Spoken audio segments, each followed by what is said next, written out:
मिथिलांचल में एनडीए और बीजेपी खासा मजबूत है और उनका अच्छा खासा वोट बैंक है। अब ऐसे में अब जिस तरीके से उधर गृहमंत्री अमित शाह ने सिवान और जो भोजपुरी वाले इलाके उनको पकड़ा था, मिथिलांचल को पकड़ा प्रधानमंत्री मोदी ने, दो दिग्गज एक साथ उतरे मैदान में। उधर मोहन यादव और तमाम जो सीएम हैं वो लोग भी मैदान में उतर चुके हैं। यानी यहाँ पे कम से कम तो एनडीए आगे निकल चुका। महागठबंधन की तरफ से राहुल गांधी जब से वो यात्रा निकाला उसके बाद से दोबारा बिहार में आए नहीं।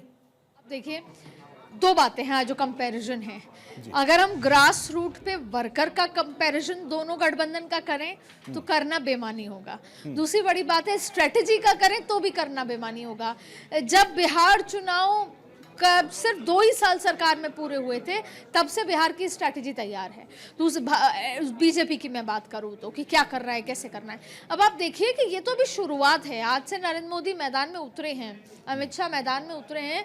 अभी तो आपने जेपी नड्डा को देखा। अभी तो आप लंबी जो स्टार प्रचारकों की फहरिस्त है बिहार के चप्पे चप्पे में, टोटली चुनाव प्रचार की जो बात है, टोटल चुनाव का जो ये 40 दिन का रहा, 14 नवंबर आने वाली, उससे पहले आप देखेंगे कि जिसे कहते हैं कि आंखों के सामने इंटरनेट खोलेंगे तो इंस्टाग्राम पे, सड़कों पे पोस्टर, बड़े होर्डिंग से लेकर बयान, भाषण, सब कुछ बीजेपी मय, एनडीए मय होने वाला है। और यही स्ट्रैटेजी है कि आपको केवल एक ही चीज दिखे।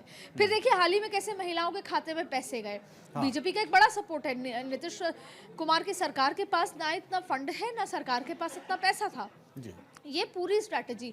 दूसरी बड़ी बात है कि एक जना एक इलाका, बिहार को अगर आप 4 हिस्सों में बांट कर ऐसे देखें तो एक जना देखिए आप किस ईबीसी वोट बैंक को, महिला वोट बैंक को, अलग अलग वोट बैंक को साधने की कोशिश और अलग अलग नैरेटिव देना और बार बार ये बताना कि विकास क्या होता है, हमने क्या क्या काम किए, हम क्या क्या कर सकते हैं, आएंगे तो क्या क्या करेंगे, उदाहरण के साथ साथ। फिर एक लाभार्थी वोट बैंक। अगर आप बीजेपी की स्ट्रैटेजी को 4 भागों में बांटें तो देखिए आप सबसे महत्वपूर्ण, पहला ग्रास रूट वर्कर, आप उसमें जीत नहीं कर सकते। सबसे बड़ी बात है वो आपका कि कैसे कार्यकर्ता, मेरा बूथ मेरा सम्मान, मेरा बूथ सबसे मजबूत। दूसरी बड़ी बात है हिंदुत्व वाला वोट बैंक, बहुत बड़ा सेक्टर। और ये तो फीडबैक जो सर्वेज हैं उसके फीडबैक में निकल कर आता है कि बिहार में अभी भी एक वोट बैंक है जो हिंदुत्व वाला वोट बैंक है, उसको कैसे साधना है। वो कंठस्थ वोट बैंक है, वो रहेगा ही रहेगा बीजेपी के साथ।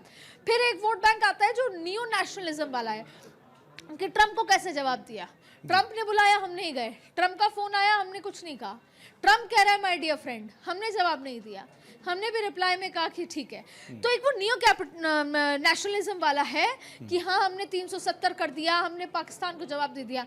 जो लोग सिर्फ इस चीज के लिए बीजेपी को वोट करते हैं।